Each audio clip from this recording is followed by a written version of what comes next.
E nós voltamos para o nosso último bloco, né, dessa entrevista, muito legal esse bate-papo com o professor Dr. Paulo Braga. Doutor, o senhor estava falando, só para a gente retomar, né, esse ponto da questão da diminuição da política, né? Para o pessoal, não quero falar de política, não discuto política.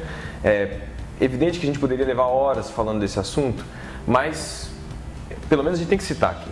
Teve o assassinato, né, da vereadora lá no Rio de Janeiro, e a gente até comentou isso no primeiro bloco, a conversa foi para o outro lado, mas só para fechar, lamentável, né, que a política tenha sido colocada de lado e a lei da força tenha, a só força, né, tenha imperado lá. Como o senhor vê este caso e o contexto no que ele se insere, né, de intervenção federal, é constitucional, não é, o caos do Rio de Janeiro? Eu sei que isso levaria um programa inteiro para a gente falar, mas aqui dentro do que é possível, como que o senhor vê, enquanto especialista, o que está acontecendo no Rio de Janeiro, enfim? O Rio de Janeiro, o maravilhoso estado do Rio de Janeiro, é um caso à parte. O Rio de Janeiro é um caso à parte. Primeiro que o Rio de Janeiro, por muitos e muitos anos, ficou simplesmente, literalmente abandonado, né? A União não olhou porque entendia que era uma competência dos estados. Os governos que se passaram, e independente de sigla partidária, nenhum deles quis, né, teve vontade política de enfrentar essa questão do Rio de Janeiro, que é muito além de uma questão simplesmente criminal, né? A questão do Rio de Janeiro não é uma questão simples, só de uma violência urbana. Vai muito além. A questão do Rio de Janeiro, como de resto também em todo o Brasil, mas passa pela questão de políticas básicas, né? A questão social, a saúde, a educação, o saneamento básico, o bem-estar. Falta tudo. Ou seja, no Rio falta tudo. A intervenção, seja ela constitucional ou não, ela não dá conta de resolver tudo. Não dá. Não se resolve, a nosso sentir, a situação do Rio de Janeiro num passe mágico. A intervenção, até nesse aspecto da legalidade, é legal. Queiramos sim, queiramos não, o decreto de intervenção está dentro do que prevê a Constituição, não há nenhuma inconstitucionalidade. Pelo menos é a leitura que eu faço. Agora, isso por si só não vai solucionar. Primeiro, porque o Exército não pode ficar, as Forças Armadas não poderão ficar eternamente no Rio de Janeiro. Isso tem um prazo, 1, 2, 6, é uma questão que vem de décadas, que não será solucionada em meses. Então, em um dado momento, o Exército vai ter que se retirar e as forças de segurança voltarão a seus postos. Então, essa é a primeira questão. A par de tudo isso, você tem uma questão crucial. Você não constrói nenhuma sociedade sem educação. Né? Mas a preocupação, muitas vezes, em nosso país, é o seguinte: quem vai ser o ministro da Finança, presidente do banco, o ministro da Casa Civil, mas você não tem uma preocupação direcionada à educação. Nós precisamos ter a consciência de que é a educação que vai salvar os jovens e que vai trazer aquela criança que nasce, cresce e muitas vezes morre numa situação, numa região periférica, carente, abandonada pelo Estado. Nós temos que enfrentar isso. O Exército não é pouca vontade do Exército, mas não é papel do Exército. Isto é tarefa de política pública. Não é desmerecer nenhum. Não é nenhum, de modo algum. Mas não é muito pelo contrário. Eu acho que as Forças Armadas vieram em boa hora no Rio de Janeiro. Não há dúvida. E tomara que fosse em todo o país, não no modelo de intervenção, mas de fiscalização de fronteiras, entre tantas outras tarefas, como se vê na Europa, por exemplo. E acho que isso é algo bom que poderíamos trazer de fora. Agora, política pública não se faz com o Exército. Política pública se faz com a vontade de ter política pública.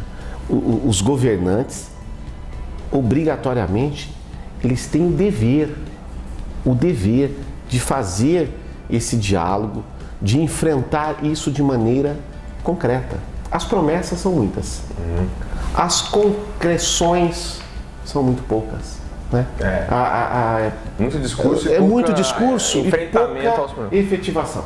Quase nenhuma. Como que o senhor vê essa questão? Já houve um conflito, né? No caso da morte da vereadora Marielle, sim. houve um conflito. Se a responsabilidade da apuração desse crime seria de competência federal, né?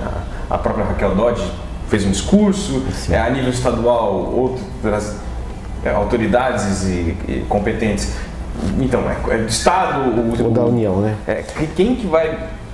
Como o senhor vê isso? Em regra, essa competência para investigar é da Polícia Civil do Estado do Rio de Janeiro.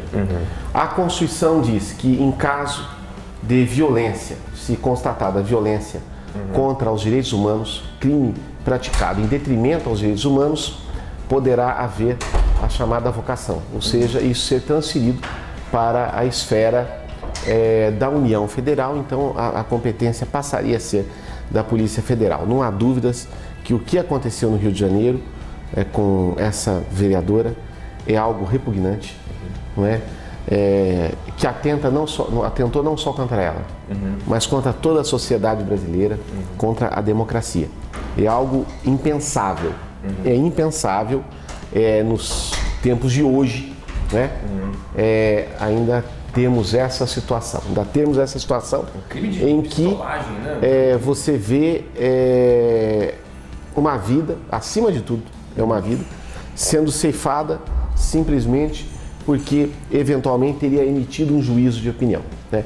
Então isso é impensável, isso é um ataque à democracia, é um ataque à sociedade brasileira, né? O Estado tem o dever de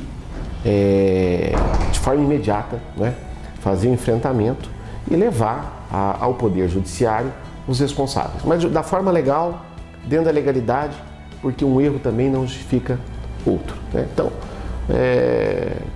penso eu que a polícia brevemente irá elucidar tudo isso e eu ressalto aqui mais uma vez a importância de valorizarmos as polícias. Sim. A polícia no Brasil, de modo geral, também é muito desvalorizada. E vítima dessa vítima. Eu sempre digo o seguinte, dizem isso, né? A polícia também é uma vítima. Então, quantos policiais morrem nessa matança institucionalizada atrás do policial, daquele policial de farda ou daquele policial sem farda, não importa. Atrás do policial existe alguém chamado cidadão, que merece respeito, proteção e proteção num sentido de direitos humanos, inclusive. Ele, acima de tudo, é um cidadão, é um ser humano. E tenho para mim que em breve espaço de tempo esse crime será solucionado, um crime, repito, bárbaro. É preciso dar uma resposta rápida, enérgica, né, para que sirva de exemplo. Acima de tudo, ninguém está acima da lei. Ninguém está acima da lei. Absolutamente ninguém. Sim. A lei está acima da vontade de cada um de nós. Sim. Fica aqui, né, sobretudo o nosso lamento pelo acontecido no Rio de Janeiro. Como bem já colocou o doutor Paulo Braga, é um crime bárbaro. E a gente poderia falar muito mais tempo sobre isso, porque dada a gravidade, né, tantas outras janelas de discussões poderiam ser abertas. Mas, enfim, fica aqui o nosso lamento ao que aconteceu. E, no caso, a esperança de que, e a certeza, inclusive, de que as autoridades vão dar uma resposta para a sociedade quanto ao que aconteceu. A gente fez uma série de assuntos, um apanhado aqui, né? A gente até abusou um pouco da boa vontade do Dr. Paulo Braga. Então a gente bateu lá, falamos de várias coisas. Mas vamos voltar para Campinas, para a nossa última questão aqui, que foi enviada pela internet.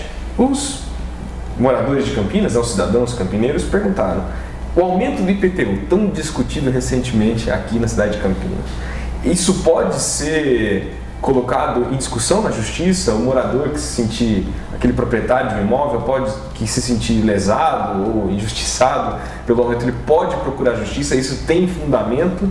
Essa é a nossa última questão aqui, né? E evidente que fica o convite para o senhor retornar, mas essa é um negócio que pegou em Campinas. Assim.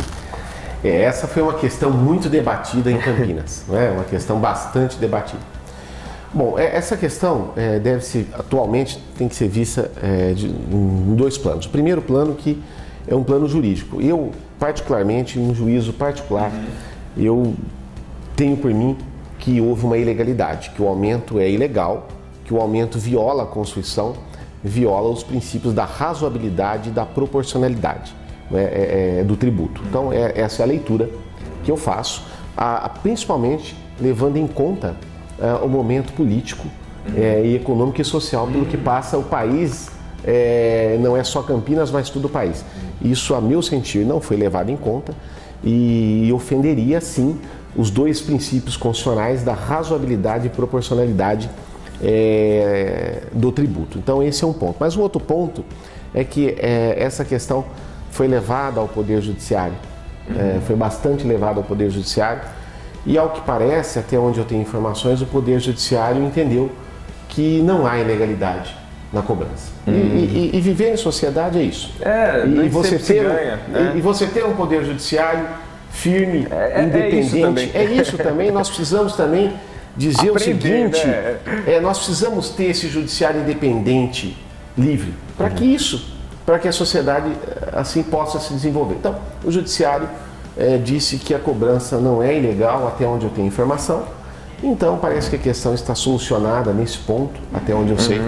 E devemos, então, respeitar essa posição do judiciário. Talvez não seja definitiva, penso eu, que ainda não é definitiva, mas hoje o que temos é que o judiciário, em um primeiro momento, não presenciou, não verificou nenhuma ilegalidade nessa questão do IPTU. O papo está muito bom, né, doutor? Mas a gente tem um tempo limitado aqui, então eu queria agradecer muito a sua presença aqui no 21 Play, né, no 21 Play Entrevistas. Foi um conteúdo muito rico, então muito obrigado e fica aqui o convite para o senhor voltar numa próxima oportunidade. Sou eu quem lhe agradeço, eu agradeço ao 21 Play de uma forma geral e agradeço a todos em seu nome. E todas as vezes que me for feito um convite, eu aqui estarei com muita honra e conte sempre comigo para o que precisar. Espero ter colaborado, ter sido possível fazer algum diálogo, né? E quero também parabenizá-los, né, pela iniciativa. Eu acho que esse é o papel, né, da imprensa. Eu acho que é exatamente esse, né? Um dos papéis da imprensa que é tão importante nesse momento. Então, eu que agradeço a todos vocês, contem sempre comigo e, por favor, todas as vezes que precisarem, é uma honra, aqui estarei. É isso, muito obrigado, sobretudo a você que nos acompanhou até agora. A gente trouxe uma série de informações para você conseguir exercer a sua cidadania, exigir os seus direitos com qualidade, né? Com informação, com conteúdo. É isso, te aguardo numa próxima. Até mais, tchau!